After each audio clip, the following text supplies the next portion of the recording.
இறுதி முடிவு வந்து அந்த தேர்தல் நடத்தும் அதிகாரி கையில் இருக்குது அப்படின்னு ஒரு சொல்கிறாங்க. வேட்புமனு ஏற்கப்படுமா? இல்லை, இதுக்கு காரணம் திமுக தான். நீங்கள் ஃபஸ்ட்டு மென்டலாக ப்ரிப்பேர் ஆகிடணும்.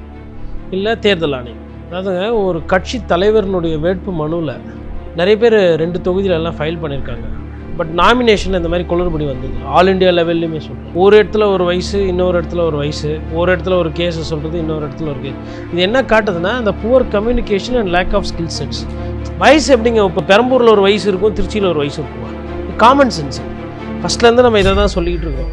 இப்போது இது வந்து அவங்க கட்சியில் இருக்கவங்களுக்கும் இது என்ன மன உளைச்சல் தானே. இப்போது இதனால் ஒன்றும் பயப்படுறதுக்கு ஒன்றும் கிடையாது. ஃபஸ்ட் நம்ம அதை பதிவு பண்ணிடுவோம்.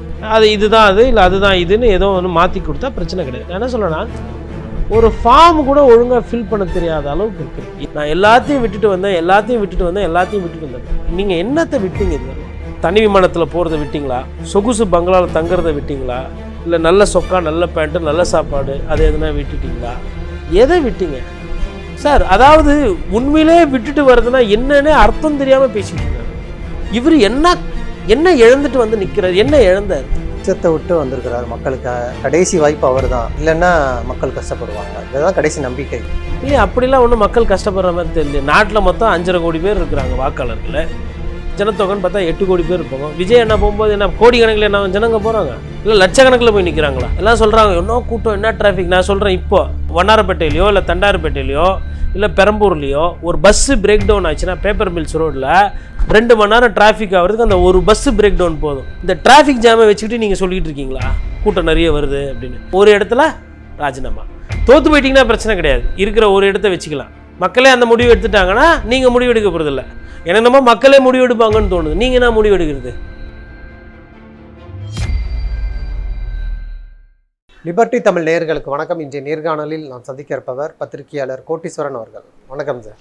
வணக்கம். நேயர்களுக்கு அன்பு வணக்கம். தாவேகா கட்சித் தலைவர் விஜய் அவர்களுடைய வேட்பு மனுவில் இருக்கக்கூடிய சர்ச்சைகள் தான் ஒரு பெரிய அதிர்ச்சியை கொடுத்துருக்கு. குறிப்பாக அந்த பெரம்பூரில் அந்த வேட்புமனு, அதில் வந்து மதுரையில் அந்த ஒரு வழக்கை குறிப்பிடலை. அப்புறம் வந்து பெரம்பூரில் அந்த வேட்புமனு தாக்கல் பண்ணிட்டு வந்ததுக்கப்புறம் ஒரு வழக்கு குறிப்பிட்டிருக்கிறாரு. திருச்சியில் வந்து 2 வழக்கையுமே குறிப்பிட்டிருக்கிறாரு. அதனால் பெரம்பூரில் ஒரு சிக்கல், அந்த வேட்புமனுவில் ஒரு சிக்கல் அப்படின்னு சொல்கிறாங்க. அது மட்டும் இல்லை, திருச்சியில் அவர் கொடுத்துருக்கிறது கூட வயசு வித்தியாசம் இருக்குது. அங்கே ஒரு வயசு கொடுத்துருக்கிறாரு, இங்கே ஒரு வயசு கொடுத்துருக்கிறாரு. இது எந்த சிக்கலும் இல்லை, டைம் இருக்குது, இன்னும் கூடுதலாக கூட மனு கொடுக்கலாம் அப்படின்னு வச்சுருந்தா கூட இறுதி முடிவு வந்து அந்த தேர்தல் நடத்தும் அதிகாரி கையில் இருக்குது அப்படின்னு ஒரு சொல்கிறாங்க. இப்போ பிரச்சாரத்தை மேற்கொள்ள போயிருக்கிறாரு. முதற்கட்டமாக இதை எப்படி பார்க்குறீங்க? அவர் வேட்புமனு ஏற்கப்படுமா? இல்லை, இதுக்கு காரணம் திமுக தான். நீங்கள் ஃபஸ்ட்டு மென்டலாக ப்ரிப்பேர் ஆகிடணும். இல்லை தேர்தல் ஆணையம். அதாவதுங்க, ஒரு கட்சி தலைவரினுடைய வேட்பு மனுவில் நிறைய பேர் 2 தொகுதியிலெல்லாம் ஃபைல் பண்ணியிருக்காங்க. பட் நாமினேஷன் இந்த மாதிரி குளறுபடி வந்ததில்லை. ஆல் இண்டியா லெவல்லையுமே சொல்கிறேன். இந்திய திருநாட்டில் நிறைய இடத்துல வந்து 2 நாமினேஷன் 3 நாமினேஷன்லாம் பண்ணியிருக்காங்க. ஒரு இடத்துல ஒரு வயசு, இன்னொரு இடத்துல ஒரு வயசு, ஒரு இடத்துல ஒரு கேஸை சொல்கிறது, இன்னொரு இடத்துல ஒரு கேஸ். இது என்ன காட்டுதுன்னா, அந்த poor communication and lack of skill sets. ஆங்கிலத்தில் சொல்லணும். இன்றைக்கி வந்து டிடி நெக்ஸ்ட் பத்திரிகை, ஆங்கில பத்திரிகையில் இன்றைக்கி வந்து செய்தியாக வந்திருக்குது. அது விஜயோட அந்த பிரச்சனை. இது மாதிரி நிறைய ஊடகத்தில் இன்றைக்கி இது செய்தியாக வந்திருக்கு. இப்போது இது என்ன காட்டுது அப்படின்னா, அவர்கிட்ட இருக்கிற அந்த வழக்கறிஞர்களோட அந்த பிரிவு இருக்குது இல்லையா, அவங்க வந்து ஒருத்தருக்கு ஒருத்தர் சரியாக பேசிக்கிறது இல்லை. வயசு எப்படிங்க? இப்போ பெரம்பூரில் ஒரு வயசு இருக்கும், திருச்சியில் ஒரு வயசு இருக்குமா? இது காமன் சென்ஸ். இது ஃபஸ்ட்லேருந்து நம்ம இதை தான் சொல்லிக்கிட்டு இருக்கிறோம். இப்போது இது வந்து அவங்க கட்சியில் இருக்கவங்களுக்கும் இது என்ன மன உளைச்சல் தானே. இப்போ என்ன சொல்கிறாங்க, வேட்புமனு நிராகரிக்கப்பட, அதாவது ஊடகத்தில் வந்து என்னென்னா செய்தி இன்றைக்கி என்ன வந்திருக்குன்னா, இது வந்து பெரிய பிரச்சனை கிடையாது. எலெக்ஷன் கமிஷனில் போயிட்டு அந்த தேர்தல் நடத்தும் அதிகாரி ரிட்டர்னிங் ஆஃபீஸர்கிட்ட இந்த மாதிரி அஃபிடாவிட்டில் வந்து எரர் ஆகி போச்சு, நாங்கள் அதை திருப்பி கரெக்ஷன் பண்ணி கொடுக்குறோன்னு சொன்னால் அவங்க அந்த ஏப்ரல் 6 டெட்லைனுக்குள்ளே அதை ஏற்றுக்குவாங்க. இப்போ இதனால் ஒன்றும் பயப்படுறதுக்கு ஒன்றும் கிடையாது. ஃபஸ்ட் நம்ம அதை பதிவு பண்ணிடுவோம். இப்போ அவர் போய் இல்லைங்க எனக்கு உண்மையிலே வயசு இது தான், வழக்கறிஞர் ஃபில் பண்ணார், நாங்கள் அதை கவனிக்கலை, அதனால் தப்பாக போட்டோம். அதேமாதிரி ஒரு வழக்கு இருந்தது, உண்மை தான். அந்த வழக்கு வந்து அங்கே சொல்லலை, இங்கே சொல்லியிருக்கோம், அது இதுதான் அது, இல்லை அதுதான் இதுன்னு ஏதோ ஒன்று மாற்றி கொடுத்தா பிரச்சனை கிடையாது. நான் என்ன சொல்கிறேன்னா, ஒரு ஃபார்ம் கூட ஒழுங்காக ஃபில் பண்ண தெரியாத அளவுக்கு இருக்கிறீங்க. எவ்வளோ பிரச்சனைகள். காவல்துறை சம்மன் அனுப்பலை, அதனால் எங்களுக்கு அந்த விவரம் தெரியலை. பெரம்பூரில் தாக்கல் பண்ணும்பொழுது மதுரையில் ஒரு வழக்கு இருக்கிறதாக அந்த சம்மன் வரவே இல்லை எங்களுக்கு அப்படிங்கிறாங்க. சரி, வயசு அதுக்கும் காவல்துறை தான் காரணமா? காவல்துறை வந்து உங்களுக்கு சார் உங்களுக்கு வயசு இது சார், பெரம்பூரில் உங்களுக்கு வயசு அது சார், திருச்சியில் வயசு இது சார், அதுக்கும் காவல்துறை தான் காரணமா? சரி, ஒரு எலெக்ஷன் டிபார்ட்மெண்ட்டுக்கு லெட்டர் எழுதுறீங்க, அந்த துறையில் அந்த அதிகாரி அங்கே இருக்காரா இல்லையா, அந்த செக்ரட்டரி இருக்காரா இல்லையா தெரியாமல் அனுப்புகிறீங்க. ஒரு வெரிஃபை பண்ண மாட்டிங்களா? எது மாநில தேர்தல் ஆணையம், எது தமிழ்நாட்டில் இருக்கிற தலைமை தேர்தல் நடத்தும் அதிகாரியோட அலுவலகம் எது, தலைமை தேர்தல் அதிகாரி டெல்லியில் ஒருத்தர் இருக்கிறாரு, அவரோட அலுவலகம் எது, இது தெரியல. சரி, அதாவது நம்ம என்றைக்கு தான் வந்து நம்ம கரெக்டாக ஒரு சில விஷயங்கள் செய்ய போகிறோம். சரி, இது விடுங்க, இது வந்து வயசு தெரியல, வழக்கு ஃபார்ம் ஃபில் பண்ணுறது ஏதோ சிக்கல். திருச்சிக்கு போகிறீங்க, திருச்சியில் அங்கே இருக்கக்கூடிய வேட்பாளர்கள் என்ன சொல்கிறாங்க, இனிக்கு விருதுராஜ் ஆகட்டும் இல்லை ராஜசேகரன், திமுக சார்ந்தவங்க, அண்ணா திமுக சார்ந்தவங்க, இவர் லோக்கல் ஆள் கிடையாது, இவர் இங்கே ஊரோட இருக்க மாட்டார், இவர் பனையூர் பண்ணையார், இவர் பங்களாவுக்கு போயிடுவார் அப்படின்னு சொல்லி பேசிகிட்டு இருக்காங்க. அப்போ நம்ம என்ன பார்க்குறோன்னா, இப்போ இந்த பிரச்சாரத்தை முறியடிக்கிறதுக்கு முயற்சி யார் செய்யணும்? அதிமுகவும் திமுகவும் வைக்கிற பிரச்சாரத்தை முறியடிக்கிறதுக்கு முயற்சி வந்து விஜய் சார் தான் செய்யணும். இப்போ திருச்சியில் நாமினேஷன் பண்ணிவிட்டு திருப்பி திபின்னு தனி விமானத்தில் ஏறி திருப்பி வந்து பனையூரில் போயிட்டு நீங்கள் என்ன பண்ண போகிறீங்க? நீங்கள் இன்றைக்கி தேதியில் வேட்பாளர். சரி, திருச்சியில் விமானத்தில் இது பண்ணிவிட்டு சென்னை ஏர்போர்ட் வந்துட்டு அங்கேருந்து நேராக பெரம்பூர் போய் திருப்பி பிரச்சாரம் பண்ணுறாருன்னா எனக்கு புரிஞ்சிக்க முடியுது. சரி, இவருக்கு வந்து திருச்சியோட பெரம்பூர் தான் ஃபஸ்ட்டு சாய்ஸு, இந்த ரெண்டில் ஒன்று அது ஒன்று இது அப்படின்னு பார்க்கும்போது அதில் மேலே அவருக்கு ஈர்ப்பு அதிகமாக இருக்குது, அதனால் அவர் பெரம்பூரில் போய் பிரச்சாரம் தீவிரப்படுத்துகிறேன். இல்லை, நான் வந்து வெளியூருக்காரன், நான் வந்து பனையூர்லேருந்து வந்து இங்கே நிற்கிறேன், சென்னையிலேருந்து இங்கே வந்து நிற்கிறேன் அப்படின்னு நினச்சிடக்கூடாது. அதனால் நான் என்ன பண்ணுறேன், திருச்சியிலே ஒரு ஹோட்டல் எடுத்து தங்கி, இல்லை திருச்சியிலே ஒரு நண்பர் வீட்லேயோ இல்லை கட்சிக்காரங்க வீட்லேயோ தங்கி அங்கே ஒரு 2 நாள் பிரச்சாரத்தை சிறப்பாக செஞ்சு முடிச்சுட்டு திருப்பி வந்தால் என்னங்க பிரச்சனை? இல்லை, அனுமதி கிடைக்கிறதே ஒரு குதிரை கொம்பாக இருக்குது. பாண்டிச்சேரியில் 20க்கும் மேற்பட்ட இடங்கள் அனுமதி கேட்டாங்க, 3 இடங்களோ 4 இடங்களோ தான் கொடுத்துருக்கேன். இன்றைக்கி பாண்டிச்சேரி போயிருக்கிறாரு. அனுமதி பெற்று பிரச்சாரம் பண்ணுவதே பெரிய இதுவாக இருக்குது விஜய்க்கு.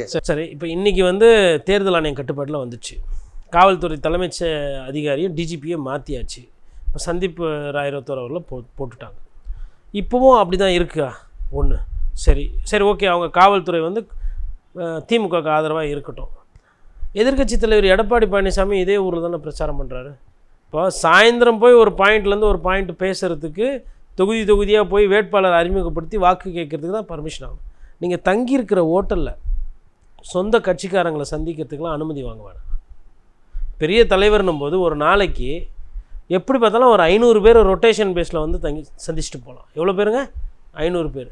இப்போ இவர் திருச்சியில் நிறைய 5 ஸ்டார் ஹோட்டல் 3 ஸ்டார் ஹோட்டல்லாம் நிறைய இருக்குது.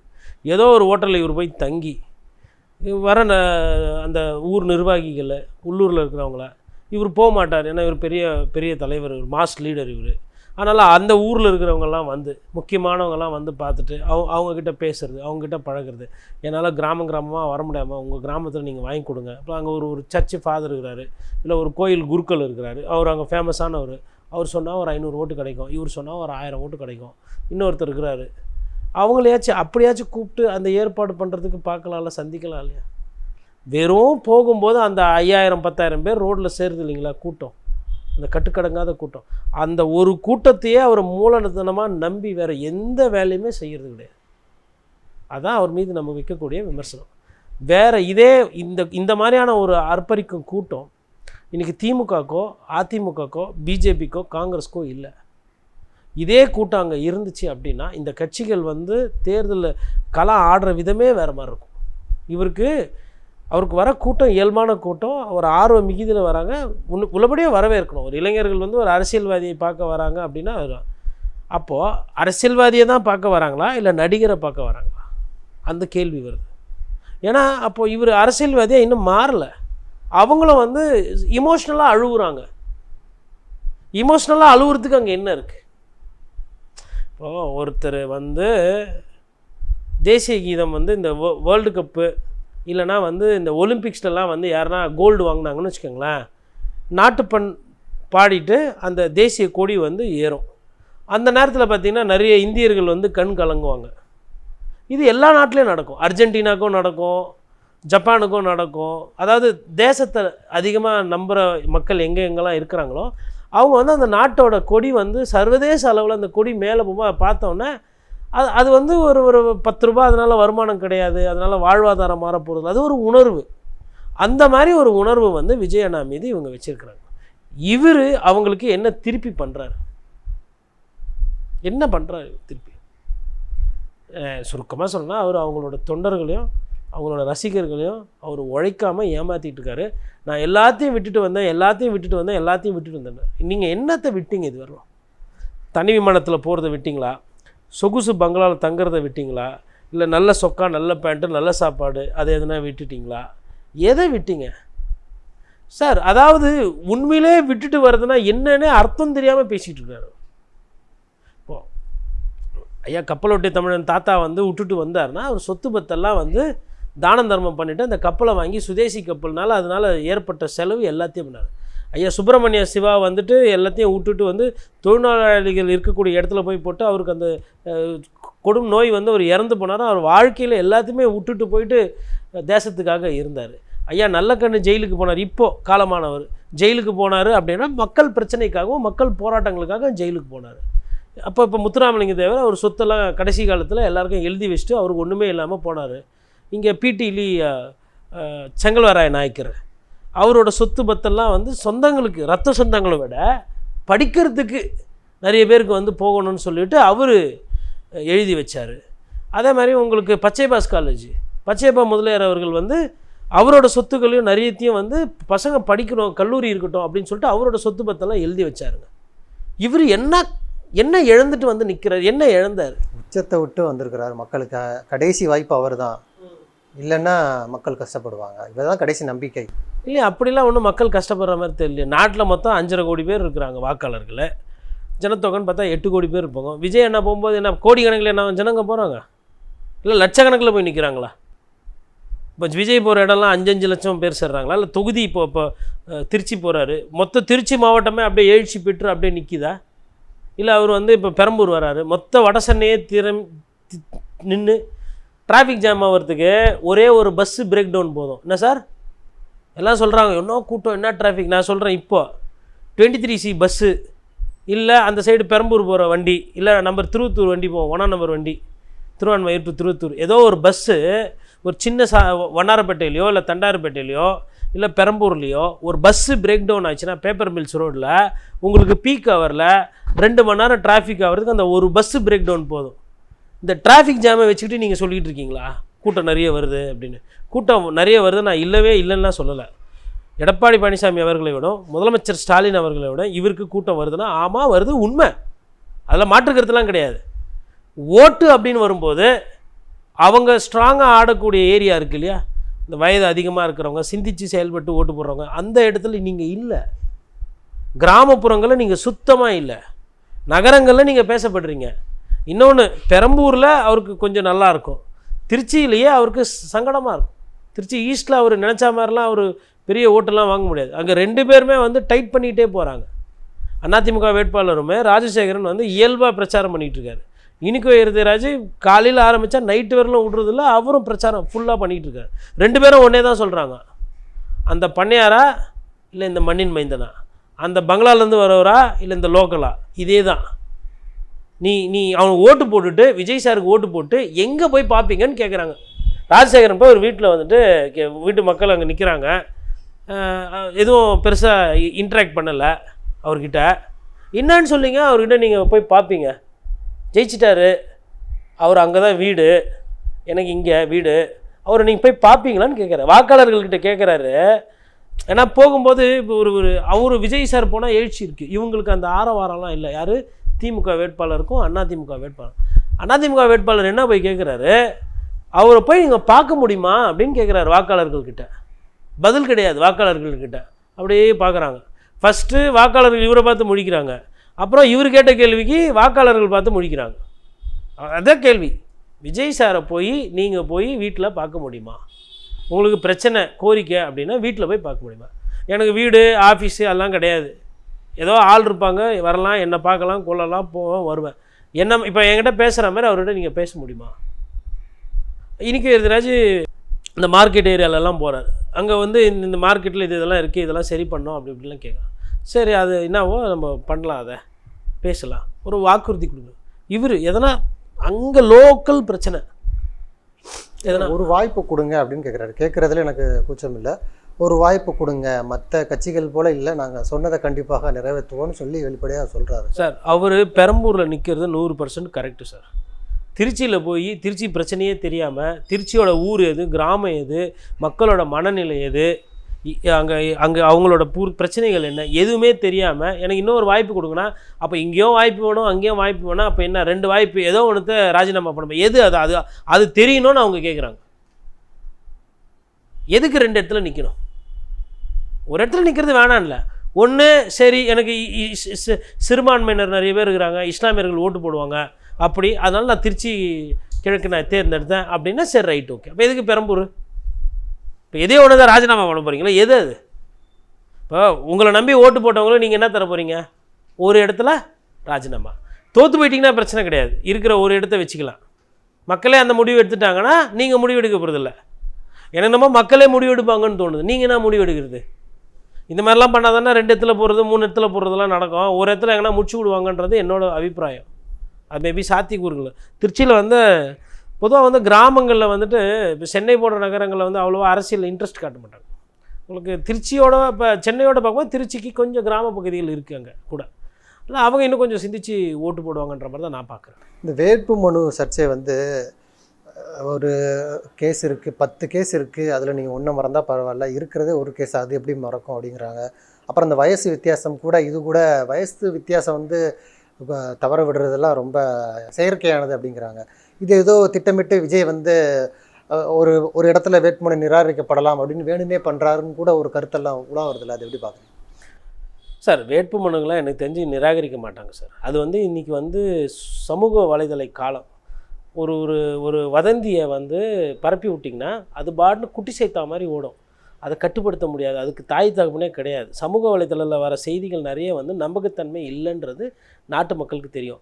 நான் இன்னொரு உண்மையே பேசணுன்னா, சம்டைம்ஸ் நான் கொடுக்குற பேட்டியில் அவங்க வச்சுருக்கிற தலைப்பை பார்த்தா எனக்கே பயமாக இருக்கும். நம்ம அப்படி சொல்லலையே அப்படின்ற மாதிரி தோணும். அப்புறமா ஃபோன் பண்ணி என்னப்பா இது மாதிரி இருக்கேன்னா, இல்லைண்ணா நீங்கள் இதை சொன்னீங்க, இது கடைசியில் அங்கே போய் நிற்கட்டும், அங்கிட்டு நிற்கிறத நான் செய்தி தலைப்பாக வச்சேன், அப்போ தான் பார்ப்பாங்கன்னு. அவங்க ஏன்பா இப்படி பண்ணுறீங்க நானே கேட்பேன். அப்போ நான் எதுக்கு சொல்கிறேன்னா, யதார்த்தத்தை சொல்கிறேன். நான் பேசின செய்தியை எனக்கே நான் திருப்பி நைட்டில் பார்க்கும்போது பயமாக இருக்கும். அந்த அளவுக்கு இருக்குது சமூக ஊடகத்தில் தாக்கம். அப்படி இருக்கும்போது விஜய் சாரோட வேட்புமனு நிராகரிப்பு, அங்கே பார்த்தா அந்த காவலர் முடிவு அந்த அதிகாரி கையில் இருக்குன்னு தானே சொல்கிறாங்க. முடிவு அதிகாரி கையில் இருக்குது, ஆனால் அதுக்கெல்லாம் நாமினேஷன்லாம் இது பண்ண மாட்டேன். அது அவர் சார் உழைக்காதவரை உழைக்க வச்சா தானே தேர்தல் ஆணையத்துக்கும் ஒரு மாண்பு. அது என்ன ஒரு தொகுதியில் ஒண்டி 10-15 நாள் பிரச்சாரம் பண்ணுறது, 2 தொகுதியில் 9 நாள் 8 நாள் வேலை செய்யட்டும், போட்டோம், பிரச்சாரம் பண்ணிட்டோம், மக்களை பார்க்கட்டும். அவருக்கும் கொஞ்சம் அரசியல்னால் எவ்வளோ சுற்றணும்னு தெரியும் இல்லையா? இப்போ கேரவான் கல்ச்சருன்றது வேறு, அரசியல் கல்ச்சருன்றது வேறு. கேரவானில் எப்படின்னா, நீங்கள் டைமுக்கு வரலன்னா ஒரு பெரிய நடிகர்கிட்ட போய்ட்டு சார் ஷார்ட் வெயிட்டிங் அப்படி சொல்ல மாட்டாங்களாம். போய் எட்டி பார்ப்பாங்க, சார் எதுனா வேணுமா சார். அதாவது நீங்கள் வாங்க, எல்லோரும் வெயிட் பண்ணுறாங்க, நீங்கள் நடிக்கணும், கை காலெலாம் அசைக்கணும், நாங்கள் பின்னாடி டப்பிங் கொடுத்து நாங்கள் ஸ்டண்ட்டுக்கிட்டெல்லாம் பண்ணிக்குவோம், நீங்கள் இப்படி ஒரு மூமெண்ட்டு இது ஃபாஸ்ட்டாக எடுப்பாங்க, அடுத்த மூமெண்ட் இப்படி ஸ்லோவாக எடுப்பாங்க, இதை ஒரு 4 எடுத்துகிட்டு அதை ஒரு மியூசிக் போட்டு அதை ஒரு நடனமாக காட்டி வியாபாரம் பண்ணி முடிச்சுடுவாங்க. இது சினிமா. இவங்கன்னா அப்போனா போய் கூப்பிடுறதுக்கு கூச்சப்பட்டுக்கிட்டு இல்லை பயந்துக்கிட்டு வேறு எதுனா வேணுமா, இதையே திருப்பி 3 நாள் வேறு எதுனா வேணுமா, வேணுன்றது ஐயா நீ வாயா உனக்கோசரம் எல்லாம் வெயிட் பண்ணுறாங்க, ப்ரொடியூசர் பணம் போகுது. அந்த மாதிரி இருக்கிறவங்க தான் இந்த கலாச்சாரத்தில் இருக்கிறவங்க. ஸ்டார்டிங்கில் கொஞ்சம் உணர்வுபூர்வமாக நடிப்பாங்க, கஷ்டப்படுவாங்க, எல்லாம் பண்ணுவாங்க, அது வேறு. இது ஓரளவுக்கு ஸ்டார் ஆகிட்டாங்கன்னா அவங்க பண்ணுற சேட்டையே வேறு. இது அப்படி கிடையாது. பொது வாழ்க்கைன்றது சூப்பர் ஸ்டார் ரஜினிகாந்தை ஒருத்தர் யாருங்க நீங்கன்னு கேட்டாப்புல, ஒரு பத்திரிகையாளர் ஒரு சில நேரத்தில் கேள்வி கேட்டப்போ சூப்பர் ஸ்டாரால் ஹேண்டில் பண்ண முடியல. ஆனால் அவர்கிட்ட ஒரு யதார்த்தம் இருக்குது. அந்த அப்பா ரஜினிகாந்த் அங்கே தான் நிற்கிறார் சூப்பர் ஸ்டார். என்ன தெரியலையா, நான் யார் தெரியுமா, நான் பக்கா மாசம்லாம் இல்லை, நான் தான்ப்பா சூப்பர் ஸ்டார். யதார்த்தத்தினால அன்றைக்கி அது பெரிய பிரச்சனையாக பேசு பொருளாக மாறல. சார் ஒரு சில நேரத்தில் வாழ்க்கையில் இறங்கி போகிறதுனாலையோ விட்டு கொடுக்குறதுனால நீங்கள் கெட்டு போகிறது கிடையாது. ஆனால் விஜய் அவர்களுக்கு அப்படி ஒன்று இல்லை, சிலபஸ்லேயே கிடையாது. எல்லா கட்சியை வச்சு பேச வேண்டியது. இன்னொரு உண்மையை சொல்கிறேன், தாவேக்கால இருக்க ஒரு சில முக்கிய நிர்வாகிகள் அதிமுகவில் ஒரு சில பேர் சீட்டு கிடைக்கல, திமுகவில் ஒரு சில பேர் சீட்டு கிடைக்கலன்னு கோவத்தில் இருக்கிறாங்க. அந்த நேரத்தில் தாவேக்கால இருந்து செங்கோட்டையன் அவர்கள் பேரை சொல்லி இந்த 2 திராவிட கட்சிகள்கிட்டையும் பேசுகிறாங்க. நீங்கள் வாங்க, உங்களுக்கு சீட்டு கன்ஃபார்ம் பண்ணுறோம் சொல்லிவிட்டு என்ன தெரியுமா சொல்கிறாங்க, ஐயா ராமதாஸும் சசிகலா அம்மாவும் இங்கே தான் வராங்க, பேசிகிட்ருக்கோம். எனக்கு ஒரு சிலர் நண்பர்கள் கேட்குறாங்க, என்ன சார் இந்த மாதிரி ஓடுதாம்மா, என்னங்க நினைக்கிறீங்க? அப்புறம் நான் செக் பண்ணுறேன், இல்லைங்க அப்படி எதுவும் எனக்கு தெரிஞ்சு இல்லை. உங்களுக்கு தெரிஞ்சு இல்லைன்னா அப்படின்னாங்க. சரி, எனக்கு தெரிஞ்சு இல்லை, எனக்குன்னு ஒரு சில நபர்கள் இருப்பாங்க, ஒரு சில சோர்ஸஸ் இருக்கும், அந்த ரேடாரில் இல்லை, அதை மீறி எதனா நடக்குதா இருந்தாங்க. அப்புறம் ஏன்னா நம்ம வந்து இல்லவே இல்லைன்னு நான் சொல்ல முடியாது. ஏன்னா அரசியல்வாதிகளில் யார் வேணால் எப்போ வேணால் மாறுவாங்க, நிரந்தர எதிரி இல்லை, நிரந்தர நண்பர் இல்லை. ஆனால் இல்லைன்ற ஒரு விஷயத்தை நம்ம வந்து அவங்களுக்கு கன்வே பண்ணுறோம். அப்புறம் 2 நாள் கழிச்சு ஃபோன் பண்ணி நன்றி அப்படின்றோம். என்னென்னா ஒவ்வொருத்தருக்கும் ஒவ்வொரு கணக்கு இருக்கும், ஒரு சாதிய கணக்கு, ஒரு மத கணக்கு, இல்லை இவங்க வந்தால் நமக்கு ஓட்டு கிடைக்கும். நான் என்ன சொல்கிறேன்னா, ஆல்ரெடி மன அழுத்தத்தில் இருக்கிறாங்க. திமுகவில் சீட்டு கிடைக்கல, அதிமுகவில் சீட்டு கிடைக்கல. சரி, ஒருவேளை நம்ம தாவேக்கல்ல போய் சேர்ந்தால் விசில் சின்னம், பாப்புலர் சின்னம், விஜய்க்கு வந்து ஒரு 15,000 20,000 ஓட்டு இருக்கும், நம்ம கூட ஒரு 30,000 ஓட்டை நம்ம ஏதோ ஒன்று பண்ணி 50,000 ஓட்டு வாங்கினோன்னா நம்ம சண்டை போடலாம், இல்லை இன்னொரு கூட ஒரு 10,000 ஓட்டு வாங்கினா நம்ம ஜெயிக்கலாம், 60,000 60,000 ஒன்று ஒரு கணக்கில் ஆசையில் இருக்கிறவங்ககிட்ட எதுக்கு உண்மைக்கு புறம்பான செய்திகளை சொல்கிறீங்க? ஏன் அப்படி பண்ணுறீங்க? நடக்குது, என்ன நடக்குது, ஏது நடக்குது? சரி, இப்போ நீங்கள் சொல்கிறீங்கல்ல, அப்படி உண்மையிலே அவ்வளோ அக்கறை இருந்ததுண்ணா இன்றைக்கி உங்களை நம்பி யாரும் வரல. ஏன் மருத்துவர் ஐயாவை போய் பார்த்து ஒரு நலன் விசாரிக்கிற என்ன ஆயிடுச்சு? இல்லை, சரி சசிகலா அவர்கள் இருக்கிறாங்க, சசிகலா அவர்கள்கிட்ட கூட்டணி அப்படின்னு சொன்னால் என்ன வெளிப்படையா? ஏன் அந்த பின்னாடி பேக்ரவுண்டில் ஏன் இந்த மாதிரி வேலை பண்ணுறீங்க? இப்போ உங்களுக்கு போகணுன்ற எண்ணம் இல்லை, நீங்கள் அந்த முடிவு எடுக்க போல. கட்சிக்காரங்க மற்ற கட்சியிலேருந்து மாற்று கட்சியிலேருந்து என்கொயரி பண்ணும்போது எதுக்கு பொய் சொல்கிறீங்க? உண்மைக்கு புறம்பா ஏன் பேசுகிறீங்க? எது அவங்க கூப்பிட்டாங்க, இவங்க கூப்பிட்டாங்க, இவங்ககிட்ட பேசிகிட்டு இருக்கோம், அவங்க கூப்பிட்டாங்க, இவங்க கூப்பிட்டாங்க, இவங்ககிட்ட பேசிகிட்டு இருக்கோம். இதேவா இது ஒரு சிலபஸ்ஸு. இதில் பார்த்தீங்கன்னா ஒரு காலத்தில் விசிகா, நாம் தமிழர் கட்சி, அவங்க கூப்பிட்டாங்க, இவங்க கூப்பிட்டாங்க, பேசிகிட்டு இருந்தாங்க. அதுக்கப்புறம் பார்த்திங்கன்னா பிஜேபி, காங்கிரஸ், அவங்க கூப்பிட்டாங்க, இவங்க கூப்பிட்டாங்க, பேசிக்கிட்டு இருக்கோம். அதுக்கப்புறம் பார்த்திங்கன்னா அதிமுக, அவங்க கூப்பிட்டாங்க, அதை தரானாங்க, இதை தராங்க, இவங்க கூப்பிட்டாங்க, இதை பேசிகிட்டு இருக்கோம். கடைசியாக என்ன ஆகி போச்சு, ஐயா ராமதாஸுக்கும் அம்மையார் சசிகலா அவங்கக்கிட்டேயும் போயாச்சு, யாரையும் விட்டு வைக்கல. அதுக்கப்புறம் இன்னொரு டெம்ப்ளேட் என்னென்னா, எது நடந்தாலும் ஸ்டாலின் சார் தான் காரணம், திமுக தான் காரணம், தீய சக்தி, இது ஒரு டெம்ப்ளேட்டு. அப்புறம் கொஞ்சம் லைட்டாக இந்த இன்ஸ்டன்ட் காஃபியில் புரு தூவிக்குவாங்க இல்லையா, அது மாதிரி பிஜேபி எப்போனாச்சு அது பார்ப்பாங்க. இந்த பிரச்சார யுக்தி எடுபடுமா? அது தொடர்ச்சியாக அவர் கட்சி ஆரம்பிச்சிருந்து இப்போ வரைக்கும் திமுக விமர்சனம் தான் முன்வைக்கிறாரு. இப்போ ஒரு வில்லிவாக்கத்தில் பிரச்சாரத்தில் பாட்டில் வீசுகிறாங்க, அதுக்கும் திமுக தான் காரணம்னு சொல்லி தொடர்ச்சியாக அந்த கேஸ் விலையேற்றத்துக்கு கூட திமுக தான் காரணம், கொஞ்சம் சுதாரிச்சிருக்கலாம்னு சொல்லி இது போன்ற விமர்சனங்கள் தொடர்ச்சியாக வைக்கிறார்ல, அது வந்து அந்த விமர்சனங்கள் எடுபடுமா? ஏன்னா தொடர்ச்சியாக ஒரே மாதிரியான விமர்சனங்கள் மக்களிடையே ஒரு சலிப்பை ஏற்படுத்தும் அப்படிங்கிறாங்க. சார் 2 விஷயம் கடைசியாக நீங்கள் போடும் மக்களிடம், நீங்கள் அவரோட ரசிகர்கள்கிட்டையோ தாவேக்கா நிர்வாகிகள்கிட்ட எந்த பிரச்சனையும் வராது.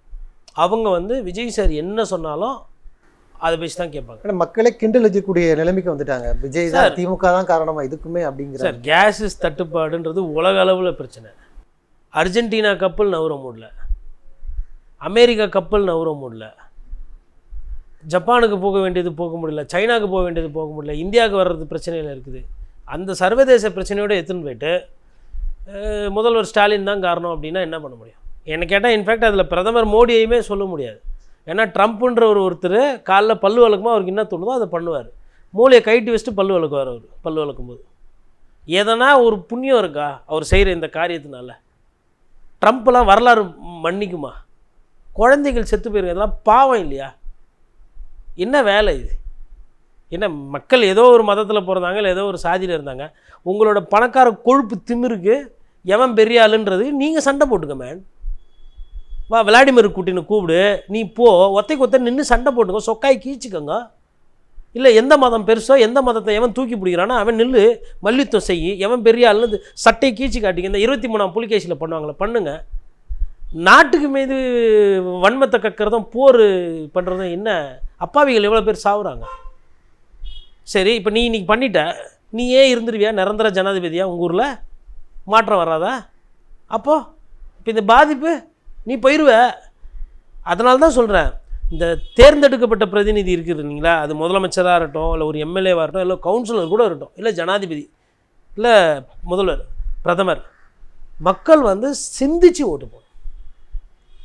அங்கே நடிகனுக்கு ஒருத்தனுக்கு போட்டாங்க உக்ரைனில், அவர் எப்படி தான் இந்த பாட்டுலாம் நல்லா பாடுவார், காமெடி. ஆமாம், காமெடி பீஸ்க்கு போட்டாங்க. நான் என்ன பண்ணுறேன் பாரு, அப்படியே விமானத்தெல்லாம் திருப்புறம் பாருனோடனே ரஷ்யா கூப்பிட்டு காது மேலே ஒன்று டைட்டாக வச்சாங்க.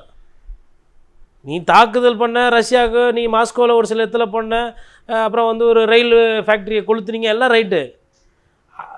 உங்களோட பாதிப்பு எவ்வளோ? யாருக்கு அதிக பாதிப்பு? இப்போ அந்த இடத்துல தானே ஐயா மகாத்மா காந்தி நிற்கிறார். நம்ம தாத்தா சாவு எண்ணிக்கையை குறைக்கிறது, நான் கோஆப்ரேஷன், நீ என்ன சொன்னாலும் சரி, நான் வந்து ஒத்துழைப்பு தரமாட்டேன். எல்லாம் பார்க்குறான் உலகம், என்னடா இது இப்படி ஒரு போராட்டம், செத்தாலும் சாவை நான் சொல்கிறது கேட்கல. நான் எதிர்த்து சண்டை போடல, ஏன்னா நான் எதிர்த்து சண்டை போட்டு நீ போய் இன்னும் 4 பீரங்கி எடுத்துன்னு வந்து, இன்னும் 4 துப்பாக்கி எடுத்துன்னு வந்து என்னை ஒண்டி சாவடிக்காமல் என் குடும்பத்தில் எல்லாரையும் கொத்தாக சாவடிப்பேன். அதை நான் விரும்பலை. நான் சாகுறேன், பிரச்சனை இல்லாமல் நான் செத்துடுறேன். இல்லை, நான் அமைதி வழியில் அற வழியில் நான் போராட்டம் பண்ணி, அப்படி போராட்டம் பண்ணி மனித உயிர்களை குறைச்சி ஒரு சில உயிர்களை தியாகம் செஞ்சு சுதந்திரம் வாங்கி கொடுத்தாங்க. சண்டை போட்டெல்லாம் ஜெயிக்கலை. நம்ம சொல்கிறதுக்கு வேணால் அது வந்து ஒரு வீராவேசமாக ஆரோக்கியமாக இல்லாமல் போகலாம். ஆனால் நிதர்சனமான உண்மை என்னென்னா, நிறைய குடும்பம் காப்பாற்றப்பட்டது. அகிம்சை வழி போராட்டம், அவ்வளோதான். என்ன சாவு எண்ணிக்கை குறைச்சார்ல, என்ன குறைஞ்சி போயிட்டாரு மகாத்மா. அதனால தான் மகாத்மா காந்தியடிகள், நெல்சன் மண்டேலா. இப்போ இதெல்லாம் வந்து ஒரு மாதிரி எடாகூடமான கூட்டம். நான் என்ன பண்ணுறேன் பாரு, நாளைக்கு காலை பாம்பு போடுறேன் பாரு, நாளான்னைக்கு அதை பண்ணுறேன் பாரு, அது அந்த அவர் பண்ண பிரச்சனைக்கு முதல்வர் தான் இங்கே காரணம்னா என்ன? ட்ரம்ப்பும் எம்கே ஸ்டாலின் என்ன ஒன்று விட்டு சித்தப்பா பசங்களா? என்னையா உங்கள் கணக்கு? உலகளாவிய பிரச்சனைக்கு வந்து அதுக்கு காரணம் தமிழக அரசுனா எப்படி? எதில் குறை சொல்லுமோ அதை சொல்லுங்கள். இப்போ ஆத்தோரத்தில் மண்ணை காணோம், அது நேருக்கு வேண்டப்பட்டவங்க தான் திருச்சியில் அழுனாங்க அப்படின்னா ஓகே, யதார்த்தம் சொல்கிறீங்க. அங்கே ஊரில் போய் கிட்னி திருட்டு பேசுகிறீங்க, அது ஒரு பிரச்சனையாக இருக்குது அப்படின்னா ரைட்டு. எதையோ முடிச்சு போடுறீங்க. பிரச்சாரத்துக்கு பாயிண்ட் கிடைக்கலன்னா சரி. இப்போ சரி, இவர் என்ன தீர்வு கொடுப்பாரு? சிலிண்டர் தட்டுப்பாடு, ஆமாம். இவர் என்ன தீர்வு கொடுப்பாரு? எங்கள் அண்ணன் சீமானாலும் அது தீர்வு கொடுப்பாப்புல. அண்ணன் என்ன சொல்லப்பல, 50 எருமாடு 50 பசுமாடு வாங்குறோம் தம்பி, அப்படியே சாணத்தை எடுத்துன்னு போய் தொட்டியில் போடுறோம், தொட்டியை மூடுறோம், எண்ணெய் அப்படியே கோபார் கேஸ் வருது, பைப்பில் பிடிச்சிக்க, இந்த சிலிண்டரில் பிடிச்சிக்க, அண்ணனுக்கு காசுலாம் வேணாம், பிடிச்சின்னு போ, லைனில் தான் நிற்கணும். 15 நாளைக்கு ஒரு வீட்டுக்கு ஒரு வாட்டி சிலிண்டர். ஏதோ சொல்லுவார், உன்னால் அதுவாச்சும் முடியுமா? அண்ணங்கிட்ட ஏதோ ஒரு டெக்னாலஜி இருக்குப்பா, இல்லை ஒரு தெளிவு இருக்குது, அரசியல் தெளிவு. உங்ககிட்ட என்ன இருக்குது? உங்ககிட்ட என்ன இருக்குது? கேட்பாங்கல்ல மற்ற கட்சிக்காரங்கள்ல. எதையோ போகிற போக்கில் கிளப்பி விட்டுட்டு போகிறது. அவரோட பிரச்சாரம் வந்து நீங்கள் சொன்னீங்க, பிரச்சாரம் மக்கள் எப்படி, அவர் பிரச்சாரமே இன்னும் ஆரம்பிக்கலையே, இன்னமும் ரோட் ஷோ தான் பண்ணிகிட்ருக்காரு. மோடிஜி என்ன பண்ணுவார் நீங்கள் பார்ப்பீங்க, மோடிஜிக்கு கூட்டம் வராது. அவரும் திறந்த வெளி வண்டியில் இப்படி டாட்டா காண்டு போயிட்டுருப்பார். அது மாதிரி இவர் விசிலை வச்சுக்கிட்டு இவருக்கு நிறைய கூட்டம் வருது, இவரை ரோட் ஷோ பண்ணிகிட்ருக்கார். இவர் பண்ணுறது பிரச்சாரம் கிடையாதுங்க, இவர் பண்ணுறது ரோட் ஷோ. எல்லா இடமும் போய் ரோட் ஷோ. பெரம்பூரில் ரோட் ஷோ, திருச்சியில் ரோட் ஷோ. இந்த பாப் சிங்கர், கால்பந்து வீரர், அப்புறம் கிரிக்கெட் வீரர்லாம் வந்தால் ரோட் ஷோ போவாங்க. அது மாதிரி இவர் இப்போ ரோட் ஷோ போயினுக்கிறார். இவர் எப்போ அரசியல்வாதியாக மாறுறாரு, எப்போ மக்கள் பிரச்சனையை பேசுகிறாரு, மக்கள் கூட எப்போ பழகிறாரோ அன்றைக்கி மக்கள் நிறைய பேர் ஓட்டு போடுவாங்க. நன்றி. நிறைய நல்ல பயனுள்ள தகவல்களை நேயர்களுக்கு சொல்லியிருக்கீங்க. உங்களுடைய நேரத்துக்கு நன்றி.